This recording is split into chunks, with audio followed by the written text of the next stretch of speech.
They want you loud. They want your anger, your explanations, your desperation to be understood. They feast on your reactions. Every word you speak is a breadcrumb leading them straight into your mind. The second you open your mouth, you hand them the blueprint of your next move. Here's the secret they'll never teach you. Silence is not weakness. Silence is a weapon. It is a sniper on a rooftop, still, patient, invisible, waiting for the perfect shot. Power doesn't beg. Power doesn't chase. Power watches, calculates, and strikes when the time is right. The man who stands still in the middle of a storm, mouth closed, eyes calm, that's the man they start to fear. Because silence is psychological warfare. It forces your enemy to speak first, act first, and often fail first. The world says, speak your truth, defend your name, fight back now. But the master strategist knows, in certain moments, the strongest move is no move at all. There are times in life, 7 of them, maybe more, when you must swallow your pride, kill the urge to defend yourself, and go quiet. Not because you're weak, but because you're dangerous. In those moments, silence is your blade. A closed mouth hides the fire. A calm face masks the storm. In the stillness lies the power. In the quiet, hearts transform. So burn this into your mind. My silence is my sword. From here on, we play the long game. And we play to win. Number 1. When they betray you, they'll stab you, then act offended when you start bleeding. They'll twist the knife, then wear your silence like a trophy. That's when most men lose control. They yell. They expose. They try to shame the traitor into guilt. But you? You're not most men anymore. When betrayal strikes, your first instinct will be to confront. Don't. That's their trap, your reaction, your pain, your anger, your energy. You don't give them a drop of it. You give them nothing. You become unreadable. Because the one thing a traitor can't survive is your silence. They feed on your outrage to feel powerful, so you starve them. You let your cold withdrawal eat them from the inside out. This isn't forgiveness. It's containment. You lock the betrayal in a vault and let karma play executioner. Machiavelli said, "He who causes another to become powerful ruins himself." They thought they plagued you to gain an advantage, but in the end, they armed your strategy and exposed themselves. So you wait. You watch. And you see what happens when the snake bites itself.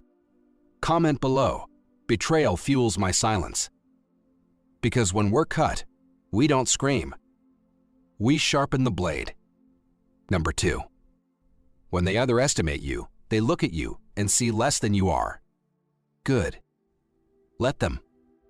Because underestimation is the purest form of arrogance, and arrogance always hands you control.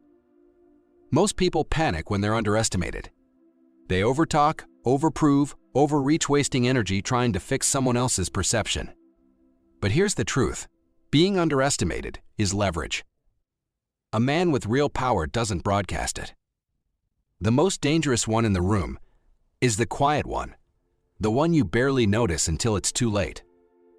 You're not here to impress, you're here to win without noise. When they assume you're incapable, unthreatening, average, that's not an insult. That's permission. Permission to infiltrate, dismantle, and conquer while their guard is down. Remember, the deadliest man is the one you thought was harmless. Machiavelli knew this. He said, "A wise man should always act in peace as he would in war. That means you don't reveal your strength until victory is certain. Your silence makes them sloppy. Your calm hides your claws. Your lack of reaction keeps you in the shadows exactly where they stop looking. Let them laugh. Let them assume. Let them talk. Because while they're busy building an illusion of who they think you are, you're quietly building their downfall. When they say you're too quiet, good. When they assume you don't have it in you, better. When they forget your name, perfect. Because when it's time to execute, you'll arrive with precision, not apology. Comment below. Underestimation is my camouflage. Let them sleep on you. When they wake up, it'll already be over. If you want, I can also make this sound like a covert military briefing so it plays perfectly with a low, commanding voice for maximum intimidation effect. That would make your audience feel like they're part of a secret mission. Number 3. When they insult you in public, it's not because they're fearless, it's because they're fragile. They're not displaying strength, they're begging for attention. They want dominance, but above all, they want your reaction. Low-value people stage their attacks in front of an audience because it's the only place they feel powerful. Alone, they'd never dare. The average man takes the bait firing back instantly, emotionally, trying to defend his name. But that's not strength. That's predictability. And predictable men are easy to control.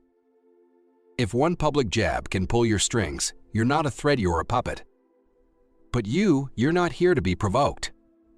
You're here to be untouchable. Machiavelli would tell you, a leader should be feared more for his silence than for his speeches. You don't rise to every insult because not all attacks deserve your energy. Sometimes silence is the punishment. Sometimes withholding validation is how you win without lifting a finger. When they insult you in public, hold the line. Look them dead in the eye and say nothing. That cold, quiet stare unmoved, unreadably is the response that shatters them. It says, "You are beneath my retaliation." Let the room feel it. Let the silence hang heavy. That's psychological warfare turning provocation into their own undoing. Here's the truth. If you react to every jab, you drain your power. But if you watch, wait, and strike only once when it matters, you win the war, not just the moment. The insult is never the real threat. Your response is.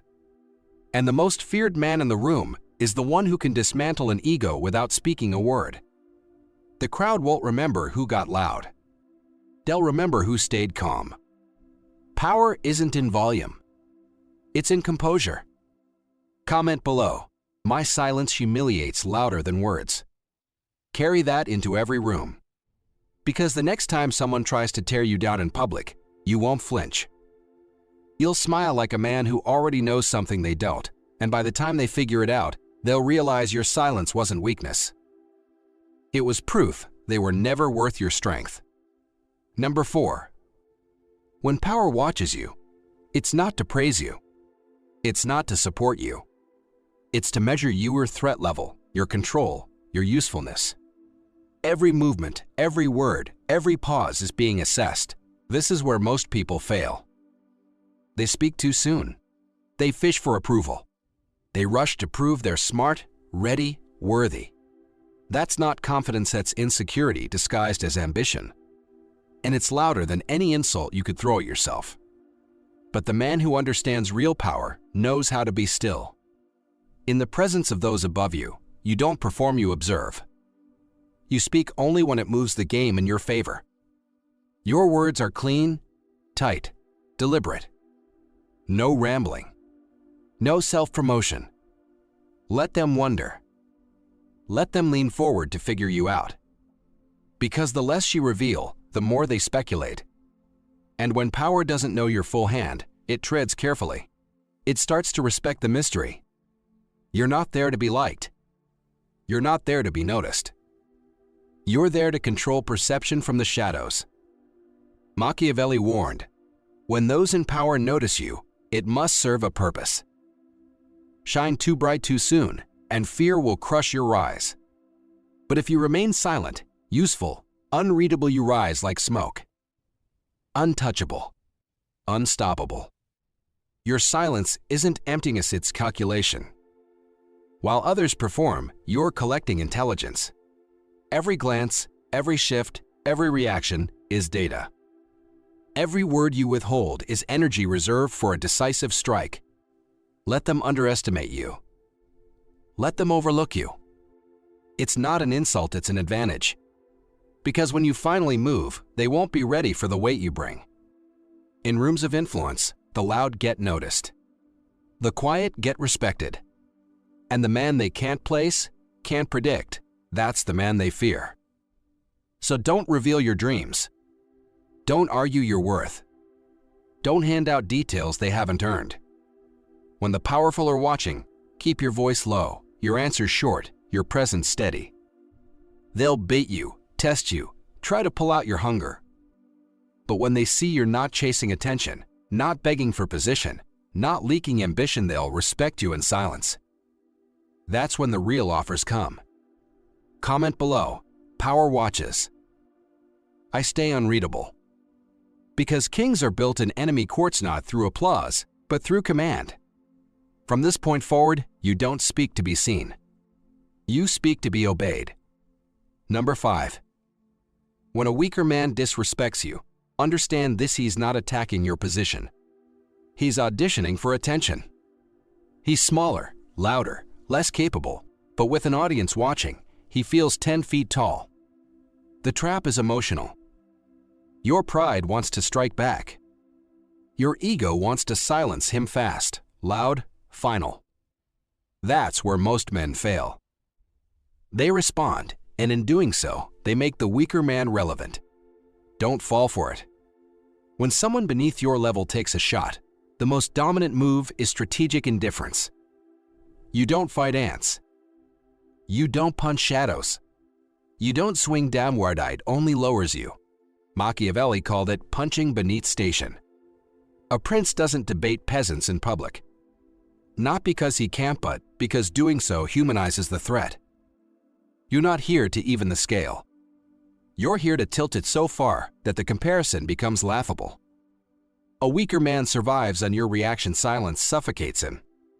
When you look through him like he's invisible, you erase him in front of the very crowd he hoped to impress. That's humiliation without a single word. But here's where it becomes surgical. You don't just stay silent. You stay focused. You move with purpose. You redirect the room's attention to something more important. You dismantle the disrespect by making it irrelevant. If he keeps pushing, let karma finish the work. Weak men overextend when their bait is ignored. They get sloppy. They talk too much. They reveal the insecurity they tried to hide while you remain stone-faced, unreadable, untouchable. This is power psychology. The world sees you're not wasting time on petty attacks. You're defining them as beneath your concern. Comment below. I don't respond to noise. I erase it with silence. Live by that code. Because the next time someone smaller tries to bait you, your silence will remind everyone in the room who the real authority is. And when the moment passes, you won't look back.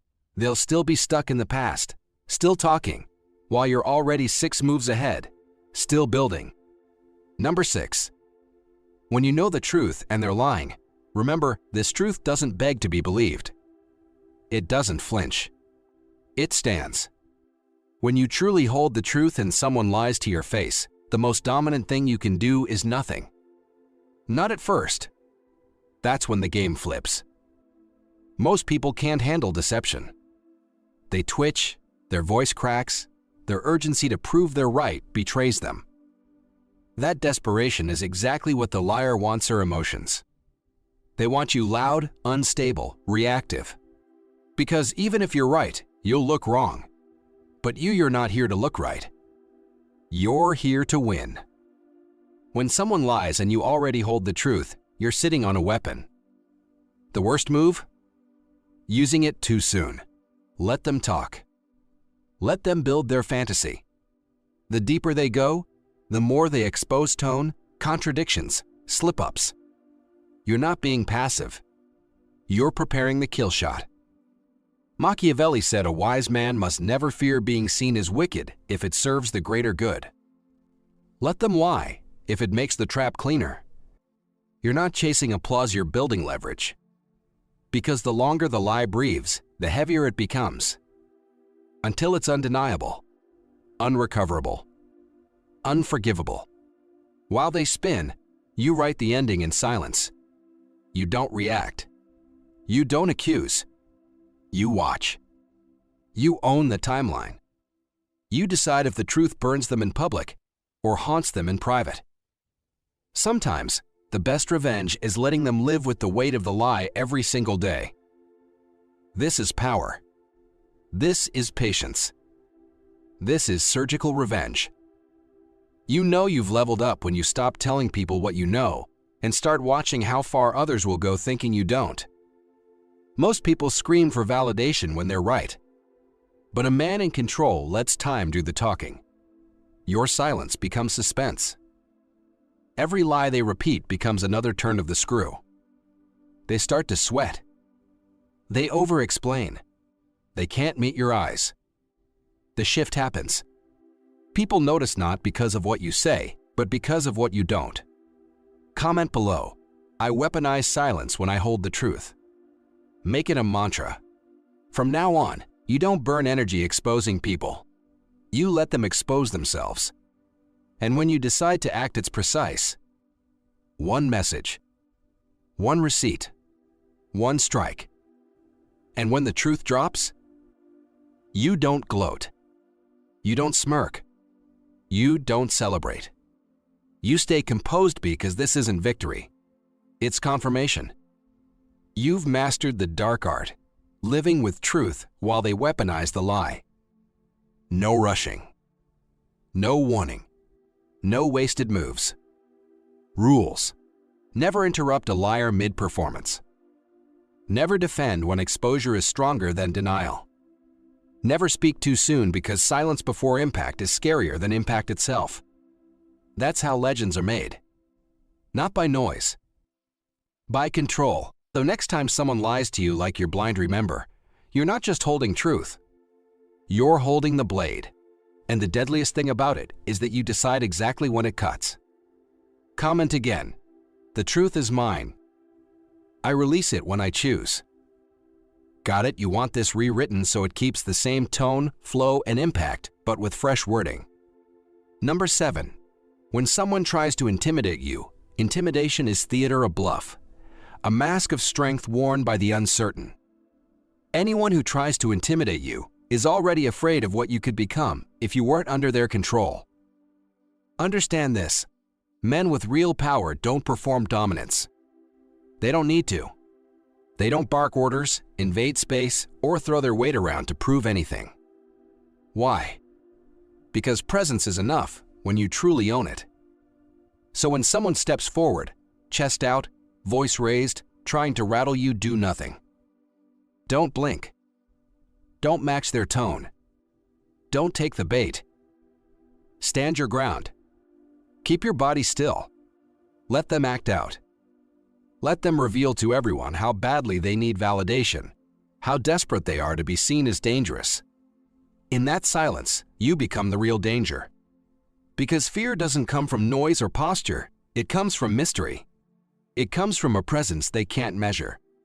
When someone tries to intimidate you, they expect one of two reactions: fear or escalation. Either makes you predictable, and predictable men are easy to manipulate. But when you give them neither, when you meet their display with calm, unreadable stillness, their entire strategy collapses. Machiavelli said, "It is better to be feared than loved, if you cannot be both." Here's the part most people miss. Being feared doesn't mean being loud. It means being unreadable. It means your energy changes the room without effort, and no one knows when or how you'll move. Intimidation is nothing but a battle for the frame, a test of who controls the mental ground. They're trying to shrink you so they appear bigger. If you get emotional, you've already surrendered the frame. But if you simply let them finish, hold their gaze, and say nothing, they lose the room. They lose control of themselves. Because the man who doesn't react can't be moved, and a man who can't be moved can't be controlled. That stillness, precise, surgical silence speaks louder than anything you could say. People will feel it in your posture, in your eye contact, in the tension you don't release. Real power isn't displayed, it's carried. Most believe control is about speaking more, acting bigger, threatening harder. In truth, that's weakness in costume. Real control is invisible. It's the way you hold your energy when provoked. It's the decision that this moment, this confrontation, will happen on your terms or not at all. The method is simple. If they try to intimidate with status, disarm them with no reaction. If they try to intimidate physically, look through them, as if they haven't even earned the right to be considered a threat. If they try to intimidate intellectually, let their noise burn itself out, then answer in statements, never debates. Debates invite equality, statements project authority. Let them shout. Let them boast. Let them exhaust themselves trying to make you flinch. When the smoke clears, you're still standing calm, unshaken, unreadable. That's what unsettles people. Not aggression. Precision. Your silence will break intimidation. Carry that into every room in your walk, your eyes, your presence. Your stillness under pressure is the fear. Not what you say, not what you do, the fact that they don't know what you're thinking. If someone's trying to intimidate you, it means you've already disturbed their illusion of superiority. That's why they're reaching, why they're performing. It's not strength, it's panic disguised as control. You don't react to panic. You let it run in circles. You let it show itself. And if you respond, it's with one deliberate word, one measured glance, one decisive move, not to prove yourself, but to end the illusion. You don't raise your voice, you lower theirs. You don't mirror aggression, you absorb it without flinching. You don't display power, you radiate it. The man who stays composed when others bark, the man who doesn't chase control, but carries it without effort, that man becomes the apex without speaking a word. Let them try. Let them posture. You'll remain where you are, calm, silent, calculating. Eventually, the room won't look toward the loud one. They'll look toward the one they can't read, because that's the man they follow. That's the man they fear. And that's the man they won't cross. You don't react. You command through stillness. From now on, when someone tries to intimidate you, you don't rise to it. You rise above it. Let them expose their weakness first. And when they see that nothing they do unsettles you, they'll realize they're not facing a man, they're facing a force. The louder they get, the more power they hand you. Never step in as the savior. It's not your job to clean up their chaos. Your only job is to stay out of it. You don't prove strength by diving into a sinking ship. You prove it by walking away without a drop on you. Chaos is a parasite. It feeds on focus, time, and identity. Don't let it drink from you. When the room spins, you move in a straight line. Always know your next two moves, especially when nobody else does. If you can't change the environment, separate yourself from it. Let the masses chase noise. You chase clarity. A lion doesn't roar when the forest burns. He waits. He watches. Then he moves once to own the ashes. That's you now. The apex in the storm. The one who grows calmer as the world unravels. The one they look to but can't read. Stillness isn't weakness, it's the anchor in rising waters. You don't need to rescue everyone. You don't need to explain. You just need to remain unshaken. Fear isn't built from shouting, warning, or chasing. It's built from not flinching when hell opens its mouth. People will wonder, what do you know that we don't? They'll mistake your silence for secrets, your restraint for strategy, and they'll be right. Because in a world addicted to chaos, the calm man becomes king. And when mastery reaches its final stage, you disappear not in fear, but in control. Strategic absence. The void that can't be fought or manipulated. That's the final silence, the ghost move that ends battles without a single word. In the end, they can't hint what isn't there. They can't control a man who's removed himself from the board. That's not retreat, that's untouchable power. Most men can't resist the last word. They want closure. They want the exit to sting. They rant, post, argue, slam the door with something dramatic. But here's the truth: loud exits are weak. They're emotional, needy, desperate for recognition. Real power isn't in being noticed leaving. It's in being missed after you're gone. Not through words, but through silence that lingers. Through an absence that isn't announced, only felt. When you've outgrown a situation, you owe it nothing. No funeral. No farewell. No explanation. You simply vanish. No warning. No trace. And that's what unsettles them, not your goodbye, but the void you leave. Questions they can't answer. A silence they can't break. Machiavelli understood men forgive big injuries slower than small ones. Disappearing without a word delivers the deepest cut. You don't wound their ego, erase your presence from their reach. They'll replay every detail, searching for meaning, while you've already moved on. One day, you simply stop showing up. No fanfare. No reaction. Just stillness.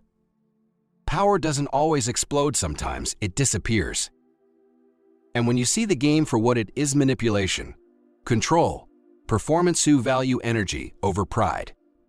That's when you stop defending, stop reacting, stop engaging in battles beneath you. Disappearing isn't hiding its discipline. It's knowing when your presence is no longer required and removing it with precision. After you leave, they'll question you. Then themselves. They'll never get answers. That's the punishment. The silence speaks louder than any confrontation ever could. You want revenge? Leave quietly. Leave with your head high and your mouth shut. Let them realize piece by piece that they lost access to something rare. You never begged. You never explained. You just vanished. You never look back because your silence has become sacred. It's no longer empty, it's loaded with meaning. It's a living message that says, I don't owe you my energy. I don't owe you my closure. And I definitely don't owe you my presence. If someone only realizes your value after you're gone, that's not your burden, that's their lesson. You're not here to teach through arguments. You let silence do the teaching. You've reached the final level, the point where nothing is more dangerous than a man who could speak but doesn't. Who could explode but stays still? Who could destroy but walks a whiteout out of fear or surrender, but because the war is beneath him now? Your absence is the consequence. Let them talk. Let them guess. Let them write their own version of the story. You've already won. Your silence is permanent. Your peace is sacred. Your energy is expensive. And your absence? Unforgettable. If this message hit you, make it real. Comment below. My silence is eternal. I never explain. I just disappear. Subscribe for more of this mindset. Like this if you're done wasting words on the unworthy. Because now you are the man they can't provoke, can't predict, and can't ever reach again.